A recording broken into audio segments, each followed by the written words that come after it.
What's up, affordable armory folks? Today I'm going to be talking about this gun right here. This is the Sig Sauer P320 Compact RX version.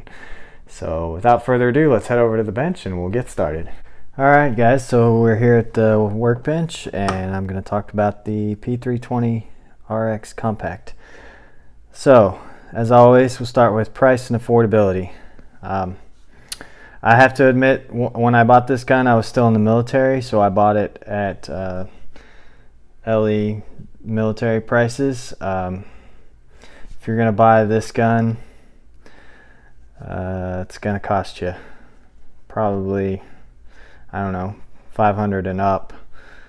I would say if you can find this gun for $500, awesome, good for you. But I would say probably closer to $550 or even $600. And then that's for just the compact itself. So when I bought this gun, it had this slide on it, and we'll get into that here in a little bit, but it was just the P320 compact. And I bought the RX conversion kit and turned it into what it is now. So that was an extra, I don't know, $300 or so. I can't remember how much I paid for it, but anyway, this is not a cheap gun, let's just say that. I mean, Sig Sauer is a quality gun, but they're kind of pricey, so just keep that in mind. Not quite on the affordable side, unless that is affordable to you, then by all means go for it. So keep that in mind. If you want this gun, it's going to cost you a good chunk of change. Capacity, this is your standard, Glock 19 capacity. It's a 15 round magazine. I believe there are extended mags for it because there's all sorts of newer 320 models. This is the compact. There's a full size version. There's the M17 that comes with like 21 round magazines. And then you can also convert it to a subcompact and have a smaller package. So it's pretty cool gun, and with varying capacities. Again, this is your standard mid-sized gun with 15 round capacity. Accuracy. So as you can see, there's a red dot on here, so it makes shooting it a little bit different than a standard pistol. It's kind of point it and shoot it, and wherever that dot is where the bullet is going. So that has its advantages and disadvantages. It's quicker to aim, but it's not necessarily as fast to acquire your sights. The downside would be if the battery dies, which happened to me recently. I got to the gun range to shoot this gun, and sure enough, my battery was dead, so I didn't get to shoot it that day. But it does have suppressor height sights, so you can still, as you can see there, use the iron sights, and there is the red dot as well. But I'll roll some footage of me shooting it so you can see just how accurate it is. Alright, we're going to be shooting one of my home defense gun setups. This is the Sig Sauer P320 Compact RX with the Enforce APLC flashlight on it. I've got the target set at 10 yards and I'm shooting Blazer 115 grain today. So here we go.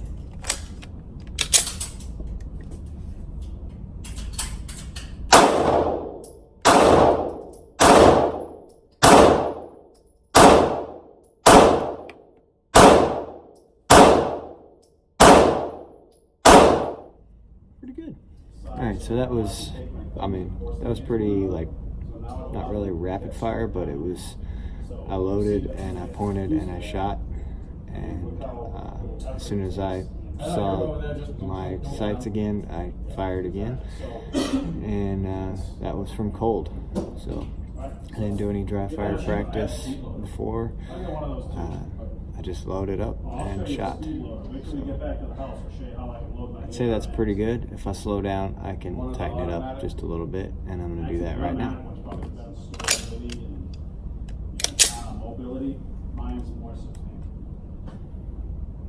was like $100 or something when you see it. Alright, so shoot some on number 6. Yeah. So 9mm 1911. I think you're out there.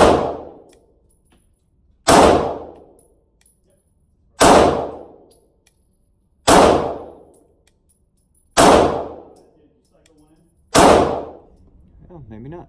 I definitely pulled a couple of those. Alright, I'm going to shoot a small 5. The target's at 10 yards, so with the 5, maybe 20, 25 yards, something like that. So let's see what we can do.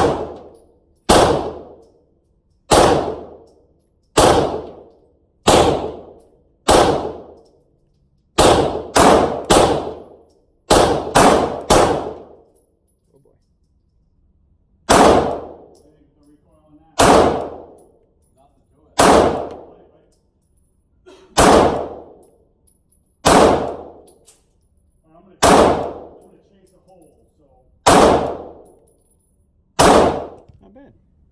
Alright, so a couple of those were a little high, but I mean for the most part, they're right in there. Again, that's a really far away target. Here's the ones from the head at 10 yards, so it looks like I got 7 of them in there. 3 to the left. And then those first 10 shots right there.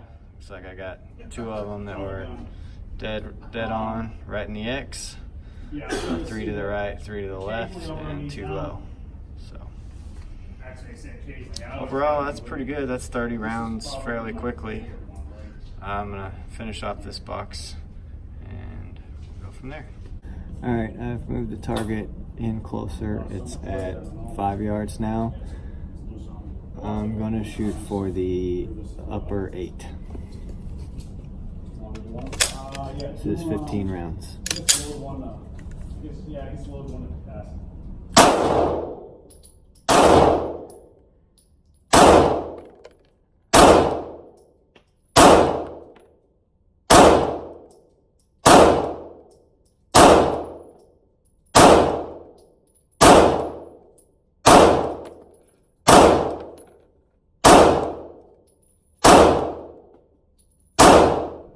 Here's 15 more rounds. I'm going to go for the right 7.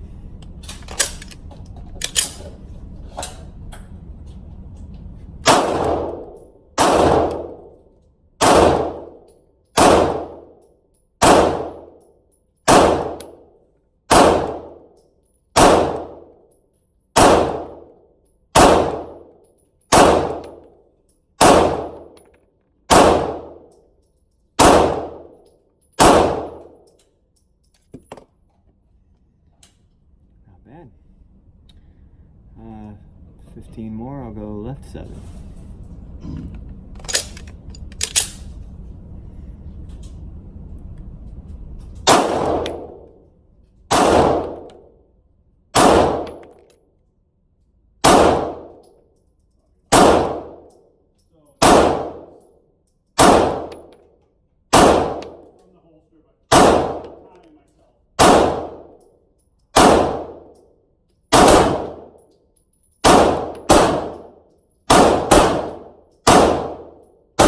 Alright,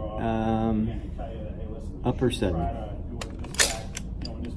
Target is still at 5 yards. Keep track of it. Well, it might have felt like a fast run, but when you look at it, you're like, ooh, pulled that one high and right.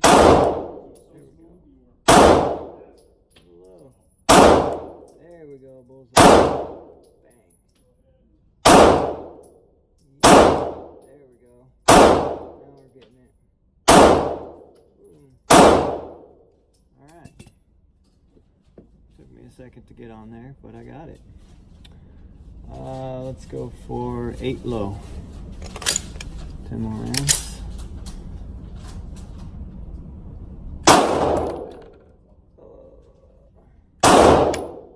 Low. There we go. Pulled that one really low. There we go. That's about 5 more. Whew, I pulled a couple of really bad, but that's me. That's on me. I'll have to look at the footage and see if I'm flinching or if it's my trigger press. But I'm definitely like, I know it as soon as I pull it. It's like, yeah, it's doing that number. So probably a flinch. That's shooter error, not good. And you can see it takes me about the third round. I'm pretty much dialed in until I get comfortable and cocky, and then I start pulling them low again. I've got 5 more rounds. You were having trouble with the sights on that one, weren't you? You know what? I'm just going to put them in the center. Number Right one, in the long X. pause to begin with, and then after that, you were having a tough time. But they grabbed that one. Slow fire. Remember, there's one on the channels. Manual safety, same thing, sweep it down. You're not going to go that far. In other words, that far forward so your grip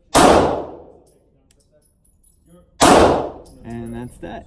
Alright, so I just wanted to show that target real quick. There's the 7 right where I was calling those shots. That's pretty good.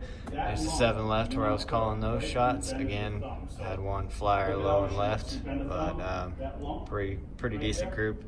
There's the 8 low where I was calling those shots. And you can see again where I was pulling them low. I pulled the 1 high and 1 to the right, but then for the most part they're all right in there. Same thing on the 7 there. That 1 up and to the right was my first shot, and then I just started nailing them in the 7. The upper 8, I did obviously pull a couple of those too. So it looks to me like I either have a flinch or I just need to work on the trigger press on this particular gun. Because once I press the trigger a couple times, it dials in and does very well. Reliability. I would say that this gun is very reliable. I have not experienced any major malfunctions with it. I don't know if I've even had any like failure to feeds or failure to extract or anything like that. And I've had this gun for a couple years now. It was my carry gun when it was in this configuration. I bought it to replace my M&P that I customized. So it was my carry gun for a while, and now I've changed it to a home defense gun. I put this Enforce APLC light on it, which is pretty cool. I've done a video on that. I'll put a link to where you can get one, and I highly recommend it. I think it looks really awesome on this gun. And anyways, back to what I was talking about, reliability. The only thing I can say is that the P320 did have some problems where Sig Sauer did what they were calling a voluntary upgrade. Not a recall, but a voluntary upgrade due to some concerns over the drop safety. I did send my gun to Sig and they fixed it. I haven't had any issues with it since then. So I didn't have any issues with it before, but I sent it in just because I could, and it was pretty cool. They sent it back with a new magazine and a sticker and some other stuff. I think a discount card for my next purchase from the Sig Sauer store. So it was pretty nice of them to do all that, because they said just send the gun, nothing else. So I did, and it came back. Like I said, they had a new magazine in there for me, which was cool. So apart from that, I would say very, very reliable gun. It's reliable enough that the military chose it as their sidearm. You probably already know that by now. Let's go to ergonomics and feel. So I really like the way this gun feels in my hand. That's part of the reason that I bought it. I actually bought it a week before the Army announced it as their new pistol, and I was glad I did, because after that you couldn't find them pretty much anywhere. They disappeared from the shelves because people wanted the Army's new gun. But I will say that the grip is kind of plain. It looks like it's stippled, but it's really not. That texture is not that good. It's a little bit grippy, but it's not. I mean, that's kind of like slippery grippy. I do like this thumb cutout right here.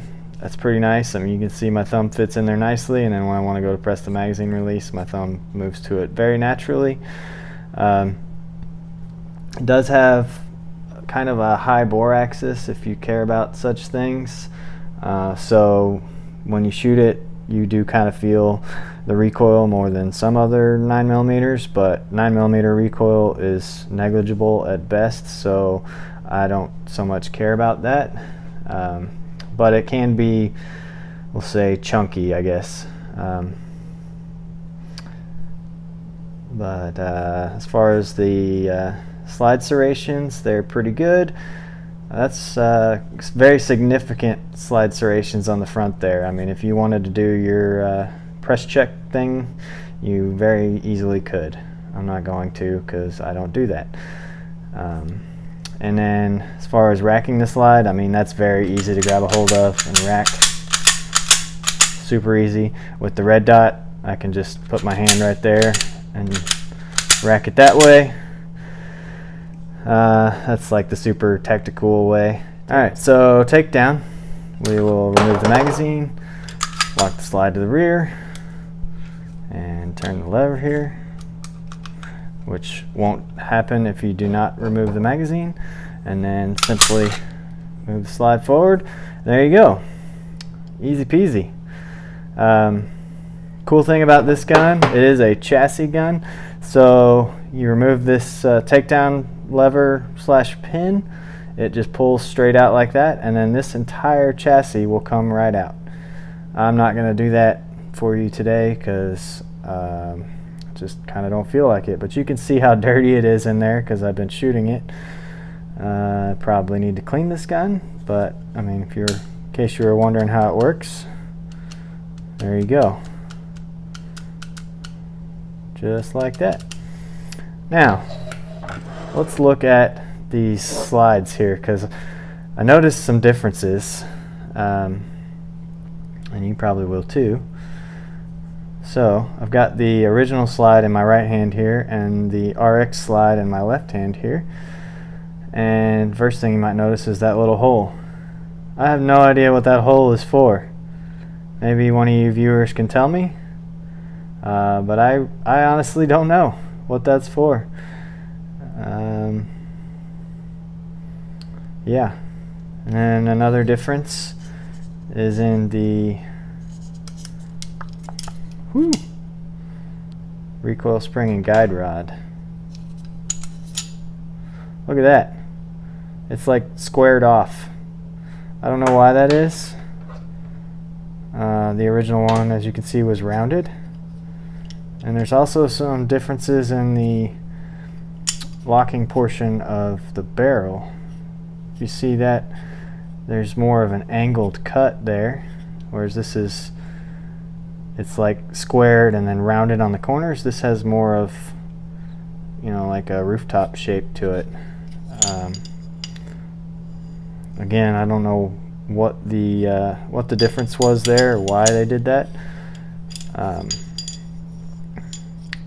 But it is, as you can see, slightly different. Alright, so I'm going to reassemble it for you. Just a note, this recoil spring and guide rod assembly has to be upright, not longwise. I don't know why it's that way. You would think it would be the other way, but it's not. So just like any other striker-fired gun, put the slide on there, lock it to the rear, turn the takedown lever. Boom. There you go. Reassembled. Alright, trigger press and weight. I'd say it's got a pretty decent trigger press. That was one of the other reasons I bought it. There's no trigger dingus on this. There's no hinge, there's no blade in there, nothing. So that was part of the reason that they were having trouble, was It wasn't drop safe. I guess if you dropped it like this, it was causing the drop safety to disengage because the trigger was too heavy, and so the weight of it was actually pressing, and because there's no blade or anything in there, it was actually firing, and that's a pretty big problem. But it appears that it's fixed. This is a lighter trigger, not lighter trigger press, but physically lighter, like less material trigger than what was on here before. And yeah, that's that. I still like the trigger press. I mean, look at that. That's all the take up right there. Just that, and then bang. So there you go. I really like the trigger on this gun. Very smooth, very easy to press, and like I said, with no dingus on there, it really feels good. So I like shooting this gun. Purpose of this gun, as I've already mentioned, it is a home defense gun, at least the way I've set it up. You could carry it this way if you wanted to as well. I'm not into carrying guns with red dots on them. You could take the red dot off, put this slide back on there and carry it that way. I also don't typically have a light on my carry gun, so there's that. There's people who carry guns just like this, and they carry them in their super cool appendix rigs, like whatever. I'm not into wearing like a huge freaking, foot wide holster setup with a spare mag and all of this stuff on there. So if you want to carry this, then that's cool, good for you, but it's not for me. This is a home defense gun. Like I said, it's got the red dot so I can see easily. It's got the light on it so I can see easily. It's very easy to shoot, and with 15 rounds, it's plenty. I also just like it as a range gun. Like I said, I just took this gun to the range recently. You saw the footage, and I just enjoy shooting it. It's fun to shoot. It's a little hefty. Probably weighs more than a Glock 19, I would guess, especially with all this extra stuff on it. But it's still fun to shoot. I really enjoy shooting it, especially the red dot kind of makes it unique. It separates it from a lot of my other pistols. Purpose, absolutely a home defense gun, absolutely a fun range gun, possibly a carry gun if you're into that sort of thing. Truck gun, sure. If you're okay with having $700-800 worth of gun sitting in your truck or in your glove box or car or trunk, whatever, then by all means, yeah, it's an absolutely fantastic pistol, so go for it. I personally don't like to have these high value types of firearms in my vehicle. I just worry that, not that I'm worried about someone stealing it, but God forbid something happens. People are desperate and bound and determined, and they get to my gun in my car. I would be pretty upset if this got stolen. So I don't want to do that. That's your discretion. So there you have it. So there you have it, guys. That's the Sig Sauer P320RX Compact. As you can see from the video, I really like this gun. I trust it with my life. It's one of my home defense guns, and I really think you should go out and get one if you can afford it. That is the only stipulation with this gun. It is a little bit pricier than some of the other guns I've shown off on this channel. So if you like this video, please like and subscribe. Share it with your friends. Head over to affordable-armory.com, pick up some merch to help support the channel, and see our latest blog posts. Follow us on Instagram and Facebook. That's where you'll see what we've been working on, and I hope to see you next time. Thanks for watching.